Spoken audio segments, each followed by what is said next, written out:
सभी प्यारे दोस्तों का स्वागत है सार्थक कोचिंग क्लासेस में। जैसा कि आप सभी साथियों को पता है, हमारी हिंदी की सभी एक दिवसीय एग्जाम्स के लिए कंप्लीट हिंदी की चैप्टर वाइज क्लास चल रही है, जिसमें हमने बहुत सारे चैप्टर कंप्लीट कर लिए हैं। यदि आपने इससे पहले की क्लासेस नहीं देखी तो उनको अवश्य देख लें, उसकी लिंक मैंने आपको नीचे डिस्क्रिप्शन में दे दी है। अब जो हमारा नया चैप्टर चल रहा है दोस्तों, वो है अनेकार्थी शब्द। हम क्या पढ़ रहे हैं? अनेकार्थी शब्द, जिसकी आज दूसरी क्लास है। एक क्लास मैंने आपको करा दी है, यदि आपने नहीं देखी तो उसको भी अवश्य देख लें, उसकी लिंक भी मैंने आपको नीचे डिस्क्रिप्शन में दे दी है। ठीक है, तो चलिए बिना देर के वो अपनी क्लास स्टार्ट करते हैं। लेकिन उससे पहले जो प्यारे दोस्त नए हैं वो चैनल को सब्सक्राइब कर लेंगे, वीडियो को लाइक कर देंगे, दोस्तों में शेयर कर देंगे। ठीक है दोस्तों, चलिए अपनी क्लास स्टार्ट करते हैं। तो हम क्या पढ़ने जा रहे हैं दोस्तों? हम पढ़ने जा रहे हैं अनेकार्थी शब्द, जिसकी आज ये दूसरी क्लास है। ठीक है, चलिए दूसरी क्लास का पहला शब्द हम जानते हैं, वो है जलज। क्या है? जलज। जलज मतलब क्या होता है? कमल को भी जलज कहते हैं, मोती को भी जलज कहते हैं, शंख को भी जलज कहते हैं और मछली को भी जलज कहते हैं। और जोंक जो होती है ना, जो आपने बारिश में देखी होगी, वैसे भी जमीन पे घूमती रहती है जोंक, उसको भी जलज कहते हैं। चंद्रमा को भी जलज कहते हैं। और सवेरा, किसको? सवेरा को भी जलज कहते हैं। किस किस को? कमल को जलज कहते हैं, मोती को जलज कहते हैं, शंख को जलज कहते हैं, मछली को जलज कहते हैं, जोंक को भी जलज कहते हैं, चंद्रमा को भी जलज कहते हैं और सवेरे को भी जलज कहते हैं। ठीक है, नेक्स्ट है जाल। जाल मतलब क्या होता है? फरेब। क्या होता है? फरेब। जैसे कहते हैं ना, आप किसी के लिए जाल बिछा रहे हैं, मतलब आप किसी के फरेब कर रहे हैं। ठीक है, बनावट को भी जाल कहते हैं, फंदे को भी जाल कहते हैं, किरण को भी जाल कहते हैं और जाला को भी जाल कहते हैं। किस किस को कहते हैं?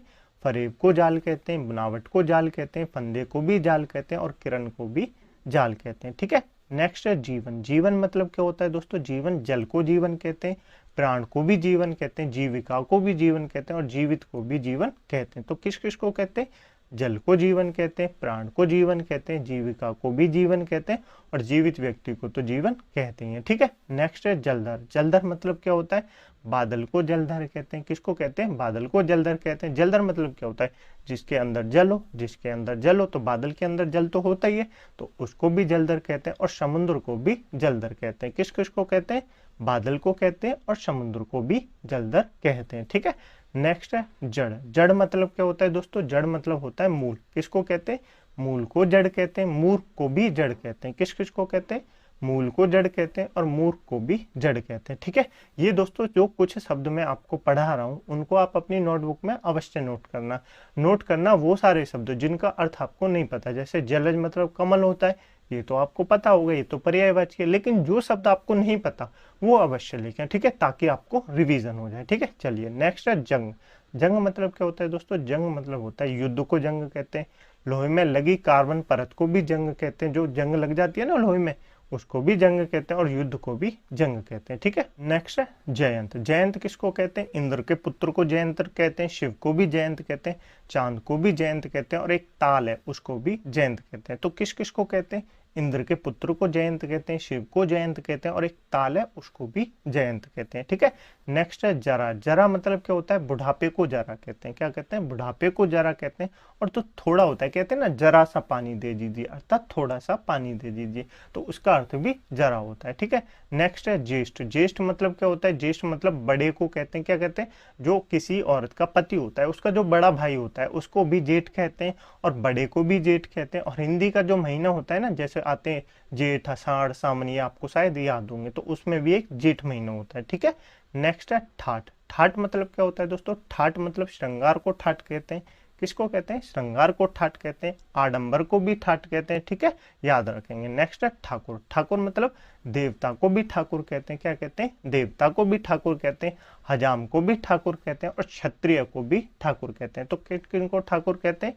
देवताओं को भी ठाकुर कहते हैं, हजाम को भी ठाकुर कहते हैं और क्षत्रियों को भी ठाकुर कहते हैं। ठीक है, नेक्स्ट है तीर। तीर मतलब क्या होता है दोस्तों? तीर, वाण को भी तीर कहते हैं, किनारे को भी तीर कहते हैं और तट को भी तीर कहते हैं। किस किस को कहते हैं? बाण को तीर कहते हैं, किनारे को तीर कहते हैं, तट को भी तीर कहते हैं। ठीक है, नेक्स्ट है तारा। तारा मतलब क्या होता है दोस्तों? आंख की पुतली जो होती है उसको भी तारा कहते हैं, नक्षत्र को भी तारा कहते हैं, तारक को भी तारा कहते हैं और जो प्यारा होता है उसको भी तारा कहते हैं और बाली की जो स्त्री थी ना, उसको भी तारा कहते हैं और बृहस्पति की स्त्री उसको भी ताला कहते हैं। किस किस को तारा कहते हैं? आंख की पुतली को तारा कहते हैं, नक्षत्र को तारा कहते हैं, तारक को तारा कहते हैं, प्यारे को भी तारा कहते हैं, बाली की स्त्री जो थी मतलब बाली की जो पत्नी थी उसको भी तारा कहते हैं। और बृहस्पति की जो पत्नी थी उनका नाम भी तारा था। क्या था? तारा था। नेक्स्ट है तंत्र। तंत्र मतलब क्या होता है? दवा को भी तंत्र कहते हैं, उपासना को भी तंत्र कहते हैं, पद्धति को भी तंत्र कहते हैं, और सूत को भी तंत्र कहते हैं, और कपड़े को भी तंत्र कहते हैं। किस किस को कहते हैं तंत्र? दवा को तंत्र कहते हैं, उपासना को तंत्र कहते हैं, पद्धति को तंत्र कहते हैं, सूत को तंत्र कहते हैं, और कपड़े को भी तंत्र कहते हैं। ठीक है। नेक्स्ट आपको याद रखना है तत्व। तत्व मतलब मूल को भी तत्व कहते हैं, वस्त्र को भी तत्व कहते हैं, और ब्रह्मा को भी तत्व कहते हैं, और पदार्थ को भी तत्व कहते हैं। किस किस को कहते हैं? मूल को भी तत्व कहते हैं, वस्त्र को भी तत्व कहते हैं, ब्रह्मा को भी तत्व कहते हैं, और पदार्थ को भी तत्व कहते हैं। याद रखेंगे? बिल्कुल। चले आगे चलिए। नेक्स्ट दोस्तों तनु। तनु मतलब शरीर को भी तनु कहते हैं, मूर्ति को भी तनु कहते हैं, अल्प को भी तनु कहते हैं, कोमल को भी तनु कहते हैं, और पतले को भी तनु कहते हैं। किस किस को तनु कहते हैं? शरीर को तनु कहते हैं, मूर्ति को भी तनु कहते हैं, अल्प को भी तनु कहते हैं, कोमल को भी तनु कहते हैं, और पतले को भी तनु कहते हैं। ठीक है। नेक्स्ट है तक्षर्य। क्या कहते हैं? तक्षर्य। तक्षर्य का मतलब क्या होता है? घड़ा को भी, क्या दोस्तों, घोड़ा को भी तक्षर्य कहा जाता है, गरुड़ को भी तक्षर्य कहा जाता है, सर्प को भी ताक्षर्य कहा जाता है, स्वर्ण को भी ताक्षर्य कहा जाता है, और रथ को भी ताक्षर्य कहा जाता है। किस किस को कहा जाता है? घोड़े को ताक्षर्य कहा जाता है, गरुड़ को ताक्षर्य कहा जाता है, सर्प को ताक्षर्य कहा जाता है, स्वर्ण को ताक्षर्य कहा जाता है, और रथ को भी ताक्षर्य कहते हैं। ठीक है। नेक्स्ट है तात। तात मतलब क्या होता है दोस्तों? तात मतलब होता है पूज्य। क्या होता है? तात मतलब पूज्य को भी तात कहते हैं, और प्यारे को भी तात कहते हैं, मित्र को भी तात कहते हैं, पिता को भी तात कहते हैं, और तप्त इसको भी तात कहते हैं। किस किस को तात कहते हैं? पूज्य को तात कहते हैं, प्यारे को तात कहते हैं, और मित्र को तात कहते हैं, और पिता को भी तात कहते हैं। ठीक है। नेक्स्ट है तमचर। तमचर मतलब क्या होता है दोस्तों? तमचर उल्लू को कहते हैं। क्या कहते हैं? उल्लू को कहते हैं। राक्षस को तमचर कहते हैं, चोर को तमचर कहते हैं। तमचर मतलब क्या होता है? जो रात में चलता है। तम मतलब अंधेरा होता है। क्या होता है? तम मतलब अंधेरा होता है। जो रात में चलता है उसको तमचर कहते हैं। तो उल्लू रात को ही तो जगते हैं, उसको भी तमचर कहते हैं। राक्षस रात को ही तो जगते हैं, उसको भी तमचर कहते हैं। चोर को भी तमचर कहते हैं। ठीक है। नेक्स्ट है तीर्थ। तीर्थ मतलब क्या होता है दोस्तों? तीर्थ मतलब होता है देव स्थान, जहाँ देवताओं का स्थान होता है, उसको तीर्थ कहते हैं। शास्त्र को भी तीर्थ कहते हैं, और गुरु को भी तीर्थ कहते हैं। किस किस को कहते हैं? देव स्थान को तीर्थ कहते हैं, आप कहेंगे शास्त्र को भी तीर्थ कहते हैं, और गुरु को भी तीर्थ कहते हैं। ठीक है। नेक्स्ट है दल। दल मतलब क्या होता है? समूह को भी दल कहते हैं, सेना को भी दल कहते हैं, पत्ता को भी दल कहते हैं, पत्र को भी दल कहते हैं, नाश को भी दल कहते हैं, हिस्सा को भी दल कहते हैं, पक्ष को भी दल कहते हैं, भाग को भी दल कहते हैं, और चिड़ी को भी दल कहते हैं। किस किस को? समूह को दल कहते हैं, सेना को भी दल कहते हैं, पत्ता को भी दल कहते हैं, पत्र को भी दल कहते हैं, नाश को भी दल कहते हैं, और पक्ष को भी दल कहते हैं। याद रखेंगे? बिल्कुल। नेक्स्ट है दंड। दंड मतलब क्या होता है? सजा को दंड कहते हैं, ठंडा को दंड कहते हैं, आक्रमण को दंड कहते हैं, दमन को दंड कहते हैं, और एक व्यायाम है जो होता है ना दंड व्यायाम, उसको भी दंड कहते हैं। ठीक है। सजा को दंड कहते हैं, डंडा को दंड कहते हैं, आक्रमण को दंड कहते हैं, और दमन को भी दंड कहते हैं। ठीक है। नेक्स्ट है द्रव्य। द्रव्य मतलब वस्तु को द्रव्य कहते हैं, धन को भी द्रव्य कहते हैं। ठीक है। नेक्स्ट है द्विज। काफी इंपोर्टेंट है, एग्जाम में पूछा जाता है। द्विज मतलब पक्षी को द्विज कहते हैं, दांत को द्विज कहते हैं, ब्राह्मण को द्विज कहते हैं, और गणेश को द्विज कहते हैं। किस किस को कहते हैं? आप कहेंगे पक्षी को द्विज कहते हैं, दांत को द्विज कहते हैं, ब्राह्मण को द्विज कहते हैं, और गणेश को द्विज कहते हैं। ठीक है। नेक्स्ट है द्वीप। द्वीप मतलब क्या होता है? टापू को भी द्वीप कहते हैं। काफी इंपोर्टेंट है, जैसे द्विज इंपोर्टेंट है ऐसे ही द्वीप इंपोर्टेंट है। द्वीप मतलब टापू को भी द्वीप कहते हैं, आश्रम को भी द्वीप कहते हैं, हाथी को भी द्वीप कहते हैं, और अवलंबन को भी द्वीप कहते हैं। किस किस को कहते हैं? टापू को द्वीप कहते हैं, आश्रम को द्वीप कहते हैं, हाथी को भी द्वीप कहते हैं, और अवलंबन को भी द्वीप कहते हैं। ठीक है। नेक्स्ट है दिनेश। दिनेश मतलब क्या होता है? उक्ति को दिनेश कहते हैं, भिक्षा को दिनेश कहते हैं, सूर्य को दिनेश कहते हैं, आदेश को भी दिनेश कहते हैं। तो आप इनको याद रखेंगे। नेक्स्ट है धन। धन मतलब संपत्ति को धन कहते हैं, शुभ कार्य को भी धन कहते हैं, श्रेय को भी धन कहते हैं, न्याय को भी धन कहते हैं, और योग को भी धन कहते हैं। किस किस को? संपत्ति को धन कहते हैं, शुभ कार्य को धन कहते हैं, श्रेय को का धन कहते हैं, न्याय को धन कहते हैं, और योग को धन कहते हैं। ठीक है। नेक्स्ट है धर्म। धर्म मतलब क्या होता है? प्रकृति को धर्म कहते हैं, स्वभाव को धर्म कहते हैं, कर्तव्य को धर्म कहते हैं, और संप्रदान को धर्म कहते हैं। किस किस को कहते हैं? प्रकृति को धर्म कहते हैं, स्वभाव को धर्म कहते हैं, कर्तव्य को धर्म कहते हैं, और संप्रदाय को भी धन कहते हैं। ठीक है। नेक्स्ट है धनंजय। धनंजय मतलब अर्जुन को भी, अर्जुन का जो नाम है ना वो धनंजय, ये आपको याद होगा। अर्जुन को क्या कहते हैं? धनंजय कहते हैं, और नाग को भी धनंजय कहते हैं। ठीक है, नेक्स्ट है नंद। नंद मतलब हर्ष को भी नंद कहते हैं, परमेश्वर को भी नंद कहते हैं, मगधराज को भी नंद कहते हैं और मेढक को भी नंद कहते हैं। किस किस को कहते हैं? हर्ष को भी नंद कहते हैं, परमेश्वर को भी नंद कहते हैं, मगधराज को भी नंद कहते हैं और मेढक को भी नंद कहते हैं। ठीक है, नेक्स्ट है नाग। नाग मतलब क्या होता है? हाथी को भी नाग कहते हैं, पर्वत को भी नाग कहते हैं, बादल को भी नाग कहते हैं और सांप को भी नाग कहते हैं। किस किस को? हाथी को भी नाग कहते हैं, पर्वत को भी नाग कहते हैं, बादल को भी नाग कहते हैं और सांप को भी नाग कहते हैं। ठीक है, नेक्स्ट है नग।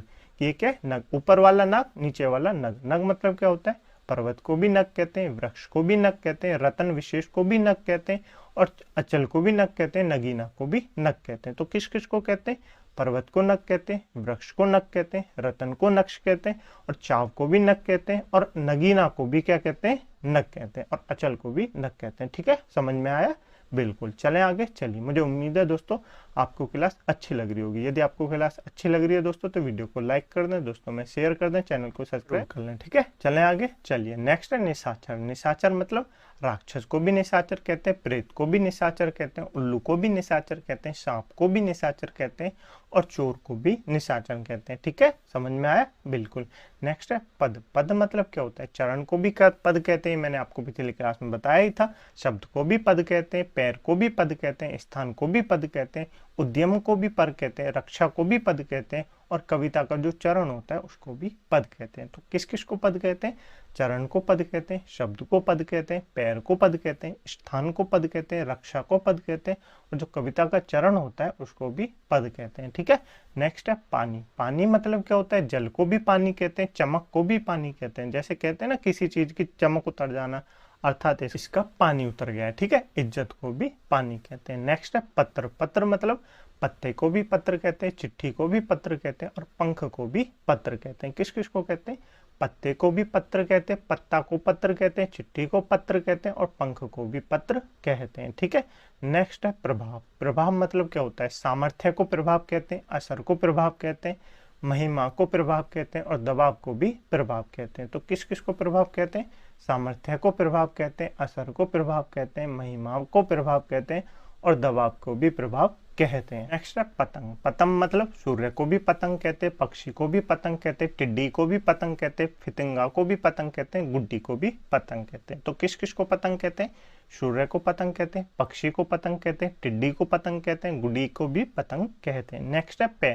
पे मतलब क्या होता है? दूध को पे कहते हैं, अन्न को पे कहते हैं और पानी को भी पे कहते हैं। किस किस को?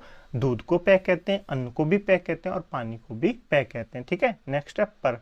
पर मतलब पंख को भी पर कहते हैं, ऊपर को भी पर कहते हैं, बाद में भी पर कहते हैं, किंतु मतलब भी पर होता है। ठीक है, याद रखेंगे। नेक्स्ट है प्रतीक। प्रतीक मतलब चिन्ह को भी प्रतीक कहते हैं, प्रतिमा को भी प्रतीक कहते हैं और उल्टे को भी प्रतीक कहते हैं। तो किस किस को कहते हैं? चिन्ह को भी प्रतीक कहते हैं, प्रतिमा को भी प्रतीक कहते हैं और उल्टे को भी प्रतीक कहते हैं। ठीक है, नेक्स्ट है पुष्कर। पुष्कर मतलब क्या होता है? तालाब को भी पुष्कर कहते हैं, कमल को भी पुष्कर कहते हैं, आकाश को भी पुष्कर कहते हैं और तलवार को भी पुष्कर कहते हैं। किस किस को? तालाब को भी पुष्कर कहते हैं, कमल को भी पुष्कर कहते हैं, आकाश को भी पुष्कर कहते हैं, तलवार को भी पुष्कर कहते हैं। नेक्स्ट है पूत। पूत मतलब क्या होता है? पुत्र को भी पूत कहते हैं, पवित्र किया हुआ उसको भी पूत कहते हैं और शंख को भी पूत कहते हैं। ठीक है, नेक्स्ट है फल। फल मतलब क्या होता है? लाभ को भी फल कहते हैं, मेवा को भी फल कहते हैं और नतीजे को भी फल कहते हैं और पेड़ का जो फल होता है उसको तो फल कहते हैं और तलवार को भी फल कहते हैं और भाले की जो नोक होती है उसको भी फल कहते हैं। ठीक है, नेक्स्ट है बल। बल मतलब क्या होता है? सेना को भी बल कहते हैं, ताकत को भी बल कहते हैं और बलराम को भी बल कहते हैं और शक्ति को भी बल कहते हैं। तो किस किस को बल कहते हैं? सेना को बल कहते हैं, ताकत को बल कहते हैं, बलराम को बल कहते हैं और शक्ति को भी बल कहते हैं। ठीक है, नेक्स्ट है बंद। बंद मतलब क्या होता है? बंधन को भी बंद कहते हैं, गांठ को भी बंद कहते हैं, निर्माण को भी बंद कहते हैं, बांध को भी बंद कहते हैं। ठीक है, याद रखेंगे। नेक्स्ट है वीर। वीर मतलब क्या होता है? बहादुर को भी वीर कहते हैं, शकी को भी वीर कहते हैं और चारागाह को भी वीर कहते हैं। किस किस को वीर कहते हैं? बहादुर को भी वीर कहते हैं, शकी को भी वीर कहते हैं, चारागाह को भी वीर कहते हैं। ठीक है, नेक्स्ट है बलि। बलि मतलब क्या होता है, राजा बलि का भी नाम बलि था। बलिदान मतलब बलि देना, ये भी होता है। उपहार मतलब बलि देना, ये भी होता है। और कर मतलब ये भी बलि होता है। क्या क्या होता है, राजा बलि का नाम भी बलि था, बलिदान को भी बलि कहते हैं, उपहार को भी बलि कहते हैं, और कर को भी बलि कहते हैं। ठीक है, नेक्स्ट है भग। भग मतलब क्या होता है दोस्तों, भग मतलब होता है ऐश्वर्य, चांद, यश, ज्ञान, वैराग्य। तो किस किस को भग कहते हैं, ऐश्वर्य को भग कहते हैं, चांद को भग कहते हैं, यश को भग कहते हैं, ज्ञान को भग कहते हैं, और वैराग्य को भी भग कहा जाता है। ठीक है, चलें आगे। समझ में आया इतना आपको, बिल्कुल समझ में आ गया होगा। चलिए नेक्स्ट है भोर। भोर मतलब क्या होता है, सुबह को भी भोर कहते हैं, सीधा को भी भोर कहते हैं, भूलने का जो स्वभाव होता है उसको भी भोर कहते हैं। तो किस किस को भोर कहते हैं, सुबह को भोर कहते हैं, सीधे को भोर कहते हैं, और भूलने का जो स्वभाव होता है उसको भी भोर कहते हैं। ठीक है, नेक्स्ट है भेद। भेद मतलब क्या होता है, रहस्य को भेद कहते हैं, तात्पर्य को भेद कहते हैं, अंतर को भी भेद कहते हैं, और प्रकार को भी भेद कहते हैं। ठीक है, नेक्स्ट है भाग। भाग मतलब हिस्सा को भी भाग कहते हैं, विभाजन को भी भाग कहते हैं, और भाग्य को भी भाग कहते हैं। काफी एग्जाम में पूछा जाता है, इंपोर्टेंट करके नोट करेंगे। ठीक है, नेक्स्ट है भार। भार मतलब काम को भार कहते हैं, भोजा को भी भार कहते हैं, सहारा को भी भार कहते हैं, और रक्षा को भी भार कहते हैं। किस किस को कहते हैं, काम को भार कहते हैं, भोजा को भार कहते हैं, सहार को भी भार कहते हैं, और रक्षा को भी भार कहते हैं। ठीक है, नेक्स्ट है मधु। मधु मतलब क्या होता है, शराब को मधु कहते हैं, शहद को मधु कहते हैं, वसंत को मधु कहते हैं। काफी इंपॉर्टेंट है, एग्जाम में पूछा जाता है। दूध को मधु कहते हैं, और मीठे को भी मधु कहते हैं। तो मधु किस किस को कहते हैं, शराब को मधु कहते हैं, शहद को मधु कहते हैं, वसंत को मधु कहते हैं, दूध को मधु कहते हैं, और मीठे को भी मधु कहते हैं। ठीक है, नेक्स्ट है मान। मान मतलब सम्मान को भी मान कहते हैं, इज्जत को भी मान कहते हैं, अभिमान को भी मान कहते हैं, नाप तौल को भी मान कहते हैं, और मानना इसको भी मान कहते हैं। याद रखेंगे बिल्कुल। नेक्स्ट है मित्र। मित्र मतलब दोस्त को तो मित्र कहते हैं, ये तो आपको पता ही होगा। सूर्य को भी मित्र कहते हैं, प्रिय को भी मित्र कहते हैं, और सांप को भी मित्र कहते हैं। तो किस किस को मित्र कहते हैं, दोस्त को मित्र कहते हैं, सूर्य को मित्र कहते हैं, प्रिय को मित्र कहते हैं, और सांप को भी मित्र कहते हैं। ठीक है, नेक्स्ट है मूल। मूल मतलब क्या होता है, जड़। जड़ को मूल कहते हैं, पहला को मूल कहते हैं, और वृक्ष की जो जटा होती है ना उसको भी मूल कहते हैं। किस किस को मूल कहते हैं, जड़ को मूल कहते हैं, पहला को मूल कहते हैं, और वृक्ष की जो जटाएं होती हैं उसको भी मूल कहते हैं। ठीक है, नेक्स्ट है मूक। मूक मतलब क्या होता है दोस्तों, गूंगा। गूंगा को क्या कहते हैं, मूक कहते हैं। विवश को भी क्या कहते हैं, मूक कहते हैं, और चुपचाप को भी क्या कहते हैं, मूक कहते हैं। तो किस किस को मूक कहते हैं, गूंगा को मूक कहते हैं, विवश को मूक कहते हैं, और चुपचाप को भी मूक कहते हैं। नेक्स्ट है मात्रा। मात्रा मतलब इंद्रियों को भी मात्रा कहते हैं, धन को भी मात्रा कहते हैं, और परिणाम को भी मात्रा कहते हैं। याद रखेंगे। नेक्स्ट है महावीर। काफी इंपॉर्टेंट है। हनुमान को तो महावीर कहते हैं, आपको पता होगा। बहुत बलवान जो व्यक्ति होता है उसको भी महावीर कहते हैं। और जो जैन तीर्थंकर थे, तो आप बताएंगे कौन से नंबर के जैन तीर्थंकर थे महावीर, ये कमेंट बॉक्स में बताना। ठीक है, तो महावीर को भी क्या थे, जैन तीर्थंकर थे। ठीक है, नेक्स्ट है योग। योग को किस किस को कहते हैं, योग। नियम को भी योग कहते हैं, उपाय को भी योग कहते हैं, मिलन को भी योग कहते हैं, युक्ति को भी योग कहते हैं, विद्या को भी योग कहते हैं, कौशल को भी योग कहते हैं, और ध्यान को भी योग कहते हैं, और जोड़ने को भी योग कहते हैं। तो किस किस को योग कहते हैं, नियम को योग कहते हैं, उपाय को योग कहते हैं, मिलन को योग कहते हैं, युक्ति को योग कहते हैं, विद्या को योग कहते हैं, कौशल को योग कहते हैं, ध्यान को योग कहते हैं, और जोड़ को भी योग कहते हैं। ठीक है, नेक्स्ट है रक्त। रक्त मतलब क्या होता है, लहू को रक्त कहते हैं, लाल रंग को भी रक्त कहते हैं, सिंदूर को भी रक्त कहते हैं। काफी इंपॉर्टेंट है, एग्जाम में पूछा जाता है। किस किस को कहते हैं रक्त, लहू को रक्त कहते हैं, लाल रंग को भी रक्त कहते हैं, सिंदूर को भी रक्त कहते हैं, और केसर इसको भी रक्त कहते हैं। ठीक है, नेक्स्ट है रंग। रंग मतलब क्या होता है, शोभा को भी रंग कहते हैं, सौंदर्य को भी रंग कहते हैं, ठाट बाट को भी रंग कहते हैं, और दशा को भी रंग कहते हैं। किस किस को, शोभा को भी रंग कहते हैं, सौंदर्य को भी रंग कहते हैं, ठाट बाट को भी रंग कहते हैं, और दशा को भी रंग कहते हैं। ठीक है, नेक्स्ट है वर। वर मतलब दूल्हे को भी वर कहते हैं, वरदान को भी वर कहते हैं, और श्रेष्ठ जो होता है ना उसको भी वर कहते हैं। ठीक है, नेक्स्ट है वन। वन मतलब जंगल को भी वन कहते हैं, उपवन को भी वन कहते हैं, झरना को भी वन कहते हैं, फूलों का जो गुच्छा होता है उसको भी वन कहते हैं, और जल को भी वन कहते हैं। किस किस को, जंगल को वन कहते हैं, उपवन को वन कहते हैं, झरने को वन कहते हैं, और जो फूलों का गुच्छा होता है उसको भी वन कहते हैं, और जूल को भी वन कहते हैं, मतलब जल को भी वन कहते हैं। ठीक है, नेक्स्ट है वंश। वंश मतलब क्या होता है, कुल को वंश कहते हैं, पाश को वंश कहते हैं, बांसुरी को भी वंश कहते हैं। काफी इंपॉर्टेंट है, एग्जाम में पूछी जाती है कि बांसुरी को क्या कहते हैं, वंश कहते हैं, और परिवार को भी वंश कहते हैं। किस किस को कहते हैं वंश, कुल को वंश कहते हैं, पास को वंश कहते हैं, बांसुरी को वंश कहते हैं और परिवार को वंश कहते हैं। ठीक है, चलें आगे। चलिए नेक्स्ट है वरस। वरस मतलब क्या होता है? बच्चे को भी वरस कहते हैं, बछड़े को भी वरस कहते हैं, छाती को भी वरस कहते हैं और वर्ष को भी वरस कहते हैं। तो किस किस को वरस कहते हैं?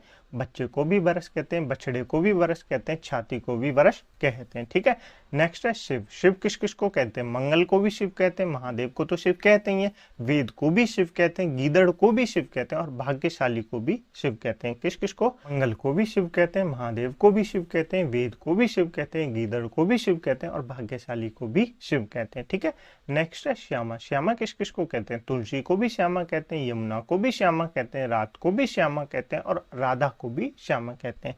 ठीक है, किस किस को कहते हैं? तुलसी को श्यामा कहते हैं, यमुना को श्यामा कहते हैं, रात को श्यामा कहते हैं और राधा को भी श्यामा कहते हैं। ठीक है, नेक्स्ट है शून्य। शून्य किस किस को कहते हैं? आकाश को शून्य कहते हैं, बिंदु को शून्य कहते हैं, अभाव को शून्य कहते हैं और ईश्वर को शून्य कहते हैं। किस किस को? आकाश को शून्य, बिंदु को शून्य, अभाव को शून्य और ईश्वर को शून्य कहते हैं। ठीक है, नेक्स्ट है शक्ति। शक्ति किस किस को कहते हैं? देवी को शक्ति कहते हैं, योग्यता को शक्ति कहते हैं, प्रभाव को शक्ति कहते हैं और बल को शक्ति कहते हैं। ठीक है, याद रखेंगे बिल्कुल। नेक्स्ट है सारंग। काफी इंपॉर्टेंट है, एग्जाम में पूछा जाता है, मोस्ट इंपॉर्टेंट करके नोट करेंगे। ठीक है, हाथी को सारंग कहते हैं, कोयल को सारंग कहते हैं, कामदेव को सारंग कहते हैं, सिंह को सारंग कहते हैं, धनुष को भी सारंग कहते हैं, मृग को भी सारंग कहते हैं, मयूर को भी सारंग कहते हैं, स्त्री को भी सारंग कहते हैं, सुंदर को भी सारंग कहते हैं, सरस को भी सारंग कहते हैं, बादल को भी सारंग कहते हैं, वृक्ष को भी सारंग कहते हैं, छाता को भी सारंग कहते हैं, वस्त्र को भी सारंग कहते हैं, बाल को भी सारंग कहते हैं, शंख को भी सारंग कहते हैं, शिव को भी सारंग कहते हैं, कपूर को भी सारंग कहते हैं, चंदन को भी सारंग कहते हैं, आभूषण को भी सारंग कहते हैं और स्वर्ण मधुमक्खी, ये याद नहीं रखना, कमल को भी सारंग कहते हैं। तो इतने सारे मतलब है सारंग के, इसलिए ये इंपॉर्टेंट है, आपसे पूछ लेगा कि सिंह को क्या कहते हैं, तो सारंग कहते हैं, धनुष को क्या कहते हैं, सारंग कहते हैं, मृग को क्या कहते हैं, सारंग कहते हैं। तो आप इनके नाम याद रखेंगे। ठीक है, नेक्स्ट है संख्या। संख्या किस किस को? अंक को संख्या कहते हैं, प्रज्ञा को संख्या कहते हैं, तरीके को संख्या कहते हैं और नाम को भी संख्या कहते हैं। ठीक है, नेक्स्ट है हार। हार मतलब क्या होता है? आभूषण को भी हार कहते हैं, स्थिरता को भी हार कहते हैं और पराजय को भी हार कहते हैं। ठीक है, नेक्स्ट है हंस। हंस मतलब क्या होता है? प्राण को भी हंस कहते हैं, सूर्य को भी हंस कहते हैं, आत्मा को भी हंस कहते हैं और एक पक्षी होता है हंस, आपने देखा होगा। ठीक है, सबसे ज्यादा कहाँ मिलता है हंस? जल में मिलता है। तो हंस किसको उसको कहते हैं? प्राण को भी हंस कहते हैं, सूर्य को भी हंस कहते हैं, आत्मा को भी हंस कहते हैं और एक पक्षी होता है उसको भी हंस कहते हैं। ठीक है, नेक्स्ट है हस्ती। हस्ती किस किस को कहते हैं? हाथी को हस्ती कहते हैं, औकात को हस्ती कहते हैं, अस्तित्व को भी हस्ती कहते हैं। तो किस किस को हस्ती कहते हैं? हाथी को हस्ती कहते हैं, औकात को हस्ती कहते हैं, अस्तित्व को भी हस्ती कहा जाता है। ठीक है, नेक्स्ट है हिम। हिम किस किस को कहते हैं? बर्फ को तो हिम कहती है, चांद को भी हिम कहते हैं, कमल को भी हिम कहते हैं, मोती को भी हिम कहते हैं और कपूर को भी हिम कहते हैं। तो हिम किस किस को कहते हैं? बर्फ को कहते हैं, चांद को कहते हैं, कमल को कहते हैं, मोती को कहते हैं और कपूर को कहते हैं। याद रखेंगे बिल्कुल, काफी इंपॉर्टेंट है। ठीक है, नेक्स्ट है हर। हर किस किस को कहते हैं? महादेव को हर कहते हैं, अग्नि को हर कहते हैं, गधे को हर कहते हैं और भाजक को भी हर कहते हैं। याद रखेंगे किस किस को हर कहते हैं? महादेव को हर कहते हैं, अग्नि को हर कहते हैं, गधे को भी हर कहते हैं और भाजक को भी हर कहते हैं। ठीक है, नेक्स्ट है हिरण। हिरण किस किस को कहते हैं? मृग को हिरण कहते हैं, शिव को हिरण कहते हैं, नेवलय को हिरण कहते हैं, हंस को हिरण कहते हैं और विष्णु को हिरण कहते हैं। याद रखेंगे बिल्कुल। चले आगे, चलिए नेक्स्ट है हरि। हरि मतलब, हरि के तो नाम आपने काफी सुने होंगे, इंपोर्टेंट है, नोट कर लेंगे। हाथी को हरि कहते हैं, विष्णु को हरि कहते हैं, पहाड़ को हरि कहते हैं, सिंह को हरि कहते हैं, इंद्र को हरि कहते हैं, घोड़े को हरि कहते हैं, सर्प को हरि कहते हैं, बंदर को हरि कहते हैं, मेढक को हरि कहते हैं, यमराज को हरि कहते हैं, शिव को हरि कहते हैं, कृष्ण को हरि कहते हैं, किरण को हरि कहते हैं, कोयल को हरि कहते हैं और हंस को हरि कहते हैं। इतने सारे मतलब है हरि के। जैसे सारंग के इंपोर्टेंट थे, मोस्ट इंपोर्टेंट, ऐसे ही हरि के इंपोर्टेंट है। ठीक है, मुझे उम्मीद है आपको ये जो 2 क्लासेस मैंने अनेकार्थी शब्दों की कराई थी आपको समझ में आई होंगी। ठीक है, यदि आपको क्लास अच्छी लगी है तो वीडियो को लाइक कर दें, दोस्तों में शेयर कर दें, चैनल को सब्सक्राइब जरूर कर लें। इस क्लास की PDF डाउनलोड करने के लिए आप हमारे टेलीग्राम ग्रुप को ज्वाइन कर सकते हैं, जिसकी लिंक मैंने आपको नीचे डिस्क्रिप्शन में दे दी है। यदि वो लिंक ओपन नहीं होती तो आप टेलीग्राम पे जाना और वहाँ पे सार्थक कोचिंग क्लासेस सर्च करना, आपको हमारा चैनल मिल जाएगा। उससे PDF डाउनलोड करना और अपने हाथों से नोट्स अवश्य बनाना। नोट्स इसलिए बनाना दोस्तों, ज़्यादा से ज़्यादा चीज़ें आपको याद करनी है ना, तो आप अपने हाथों से नोट्स अवश्य बनाएं, क्योंकि जब आप नोट्स बनाएंगे ना तो आधी से ज़्यादा चीज़ें आपको वैसे ही याद हो जाएंगी। ठीक है, तो इसलिए मैं आपसे बार बार कहता हूँ नोट्स अवश्य बनाइए। ठीक है, अनेकार्थी शब्द की दोनों क्लासेज मैंने आपको करा दी, यहीं पर हम हमारे अनेकार्थी शब्द कंप्लीट होते हैं। इतने सारे शब्द मैंने आपको कराए, ये वो शब्द थे जो किसी न किसी एग्जाम में आए और कुछ शब्द मैं अपनी तरफ से लाया था। ठीक है, तो मुझे उम्मीद है आपको क्लास अच्छी लगी होगी। कमेंट बॉक्स में अपना फीडबैक अवश्य बताएं कि आपको क्लास कैसी लगी। ठीक है, चलिए मिलते हैं अगली क्लास में एक नए चैप्टर के साथ। तब तक के लिए अपना ध्यान रखिएगा। जय हिंद, जय भारत।